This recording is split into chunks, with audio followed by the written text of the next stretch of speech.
Welcome to Successful Parenting, where we, Jackie Rue and Robin Choquette, share practical skills for families to build resilience and healthy connections. As practicing professionals and parents ourselves, we hope this podcast is a resource for parents to grow, reflect, and learn more about themselves and their children. Our approach is simple, tangible, and most importantly, we lead with compassion for the integrity of the families we serve. This podcast should not be taken as medical advice and is intended for informational purposes only. We love our work, and we can't wait to watch families gain confidence and open themselves up to new ways of successful parenting. Welcome back to part 2 of our conversation with Sherrine Peyton. Good evening, Robin. How is it going? It's good. I am excited about this episode. Yes. Hi, how are you all doing? We are good. Thanks for having me. I really appreciate it. So when talking to our children, when do we start and how do we start that conversation? Oh, you start right away. When my grandson, the loud one, when his mom, when she was pregnant with him, I bought the Anti-Racist Baby book, all of the books with the multicultural, the different pictures of babies of different skin tones, and bought the Mom and Me or the Grandma and Me and the various gender neutral parenting or parent sets books of this little person who is coming into our lives. So I wanted to teach him that the world, his world, is very diverse. And I'm saying he because this is just an assumption, and he'll reach an age where he'll either confirm or deny the pronoun that we've assigned him. It's very important to demonstrate that diversity. So starting young and continuing that conversation, just checking with them, when they're in elementary school, when they're in middle school, it's just so important. My other grandson, he's biracial. Actually, both of them are biracial, but the other one, he told his mother, "Oh, there's a new boy in school and he's Black like me." And his mother, she said, I don't recall ever telling him that he's Black. He's 3. And she said, "What's his name?" He said, "Jose." And, so she's like, "Oh, okay. And so then, the next day she went to school, and sure enough, he was a little Latino boy who does not identify as Black. So, she just thought it was interesting that this is what the little guy thought, and she had no idea where he had heard that he was Black. She just had not had that conversation on her part. Even as little as, like I said, this little 3-year-old has come to the conclusion that, he recognizes skin color. I don't know if he's experienced, and maybe he has or has not. I don't know. I haven't had that conversation. But if he's been treated differently. But we have heard stories, of course, of children seeing it, being treated differently in preschool. So that's why it's important to have the conversation. And then also part of it too is to expose your children to as many different cultures, history from what's called first voice. So not told from the people who colonized the place, but the people who are originally from the place, and cultural events that are put on by the people who belong to the culture. I think doing things like that is how you can raise a child who is aware of any biases that might crop up, and also aware of the racism that might crop up in the world, and they're able to challenge it. They're able to think about what they know in order to dispute, either verbally or just in their heads. They can shake it off. I think young kids, I would say as young as 1, even younger, are very aware. That leads to my next question, which you've already touched on a little bit, but how do children learn racial bias, right? They learn from, in a lot of ways, the adults around them, correct? Yes, absolutely. And spirit. Oh, I'm just kidding. And spirit.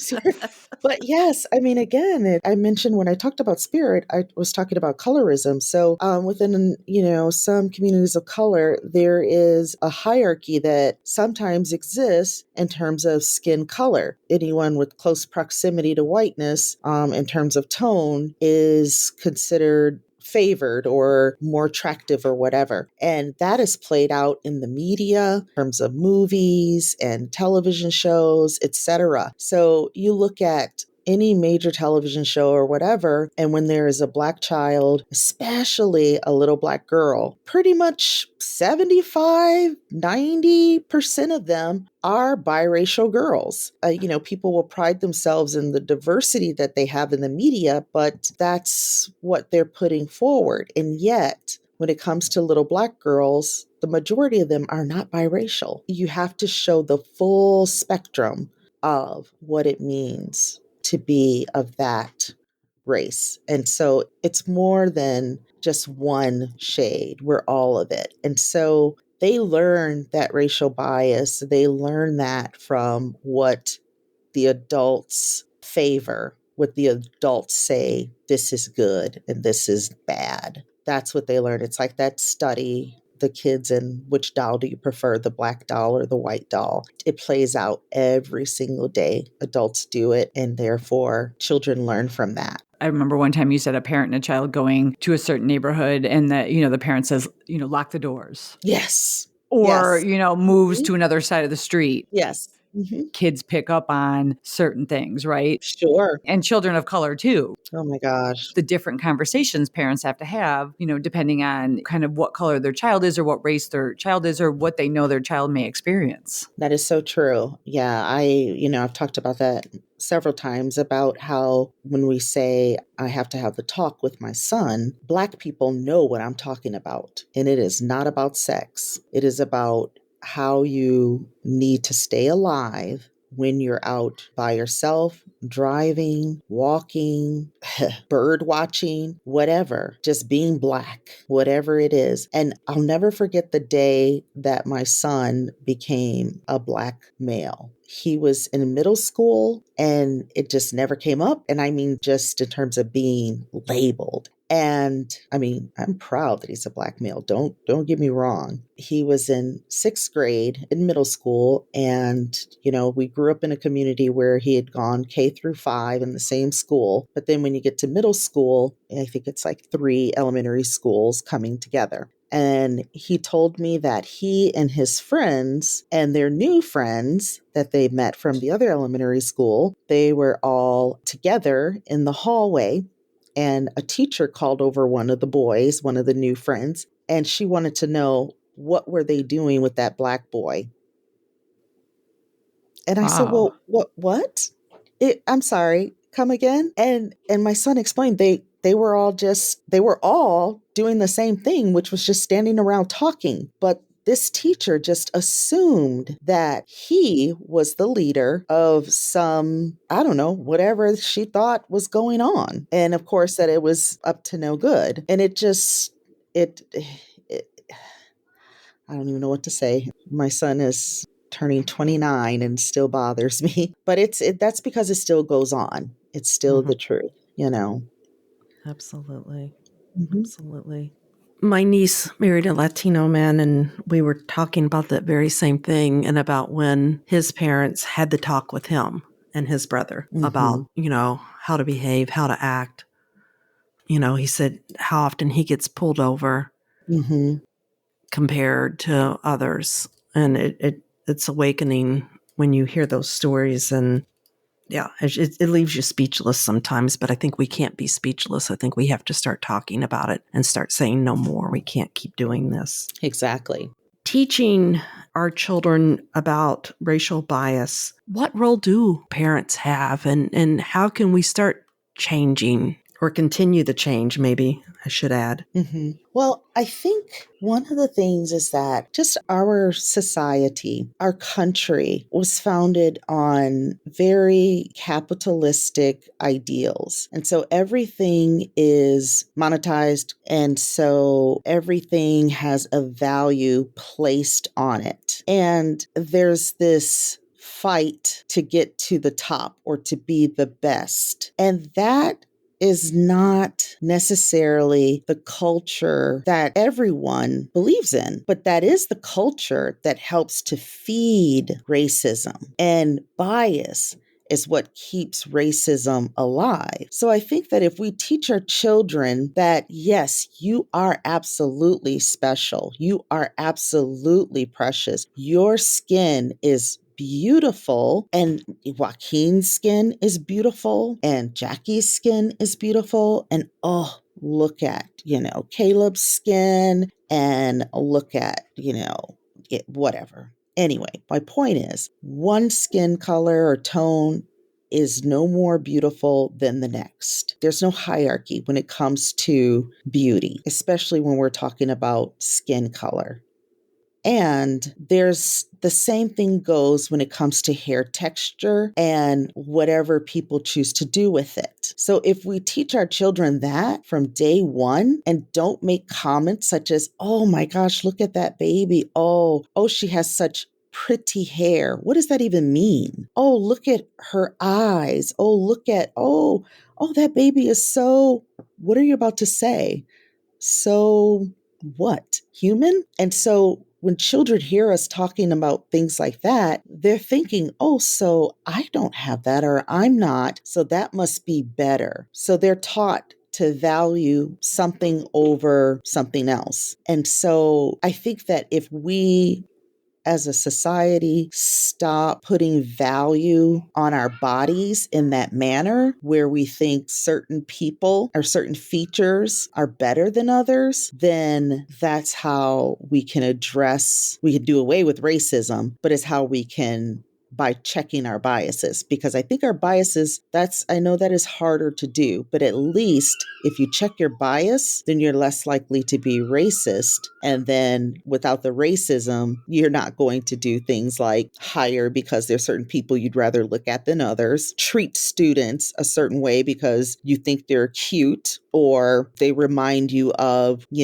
Shirley Temple, or just they smell a certain way and that's what you prefer to smell, whatever. So I think that the more we know about different cultures, the better off we are as a family, because our children will learn, like you said, I think you said this, Robin, they do what they learn from us, from what we're doing. So if they see us embracing other cultures and embracing differences and acknowledging differences, then they too will do the same. Well, and I think too, media, that's a whole different conversation, but even media, you and I have talked a lot about the princesses and the kings and, everything that people see on media, even about weight bias, right? It's, Yes. media kind of portrays and things like that, which, I think there's been some changes, small changes, but we're nowhere near where it needs to be. Just so much of what we see. And I think so many of us aren't even aware of it. That's correct. Yes. What would you say are some strategies to help children deal with racial bias? Yes. I think that if you don't have family, so like, for example, I moved here from Detroit, here being Illinois from Detroit, and I didn't have any family in the area. It was difficult. So I didn't have it. I moved to an area where there weren't a lot of Black people in the area, or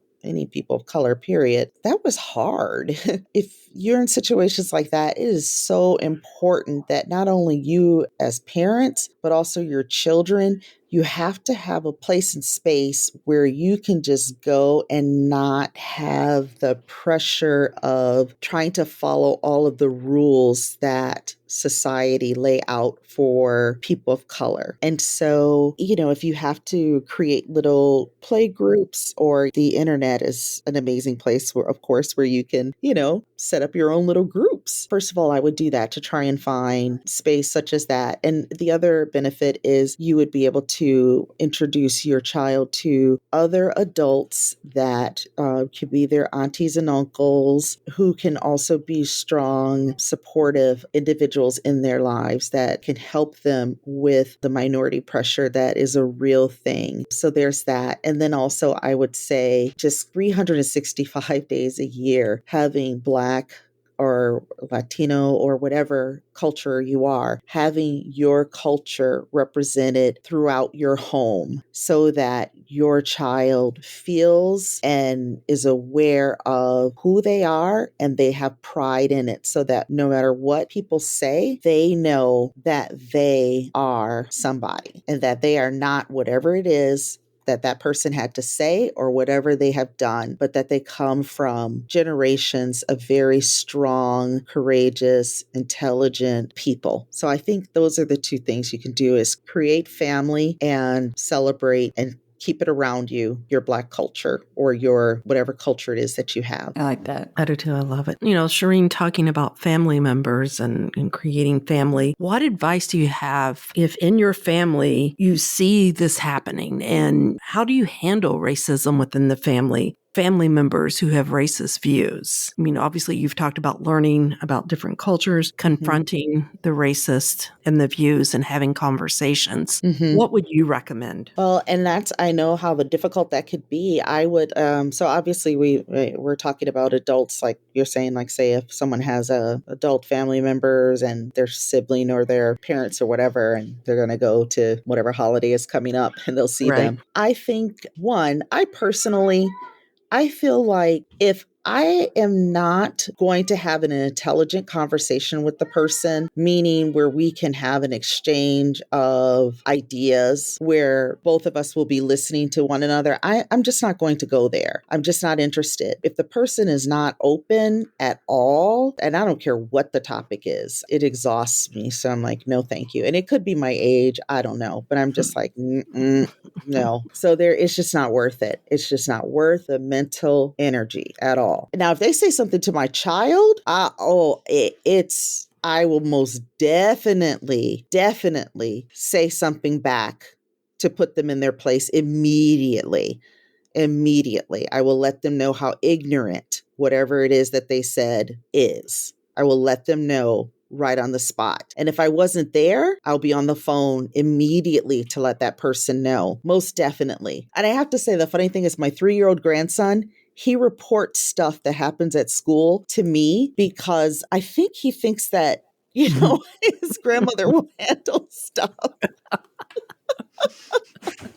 So he tells all the teachers and other kids and whatnot. But yeah, because he knows I will definitely handle it. But I recommend books to people, especially like, for example, my family is very diverse. I have children who are mixed race. I have children who are Haitian. I have children who are Filipino and white. So we have a very blended family. And so some people, for example, some of my European American family members, I said to them, you should read this book called White Fragility. And then anytime they say something really ridiculous, I'll say, did you read that book?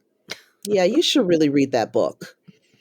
And, and then someone else, I'll say, have you read this book? It's called How to Talk About Race. Have you read that? Yeah, you definitely should read that, and so then I'll just say it in my little snarky Aquarius way that lets them know that they need to educate themselves because I am not the one. No, they have not paid a fee for me to educate them. So I will give them a resource and that's about it. So that's how I would handle it. What you're saying is, having conversations, talking about things, responding when it's appropriate, responding when you need to, but having talking moments when you're watching things on TV, being mindful of what your child's being exposed to, bringing different things in for your child to experience and things like that is huge. Mm-hmm. Yeah. I definitely, I think get as many resources as you can about, first and foremost, your own culture, and then secondly, other cultures as much as you can. Absolutely. Well, thank you so much, Sherrine. I have 3 questions for you. Are you ready? Oh, okay. We ask these 3 questions to every guest, and you may choose answer 1, 2, or all 3, whatever you want. It's your choice. Let's get started. Number 1, tell us one of your funny parenting stories. Now, this could be from your own childhood. This could be as a parent experiences that you've had. Number 2, what TV, movie, family would you want to be a part of and why? And then number 3, what does successful parenting mean to you? I'll take number 1 first. Okay. Because it happened yesterday. Oh, I can't wait. I love these stories. Oh, so I was watching Stink, the 18-month-old, because he's so stinking cute. And I was giving him a bath and I decided to clean out underneath the sink. And as I was doing it, I was like, I don't understand why his parents, they don't do things like this while he's bathing. I mean, I'm being so productive, And I turned around and he's playing with the poop in the bathtub. So I took him out, scooped all that stuff out, pulled out Cody and JJ and the gang, the people from Coco Melon. Oh, I couldn't believe it. So then I, washed his hands and, then I have like that barkeeper's friend, that it's like comic, but it's not as, Yes. So I scrubbed the tub down and rinsed it. Then I filled the tub back up, put him in there. And then I started cleaning off the toys and put a little bit of bleach, but not too much because then I want the bathroom to, in the sink to clean off, disinfect those toys. And then I turn around to see how he's doing, and he's dumping the barkeeper's friend all in the tub.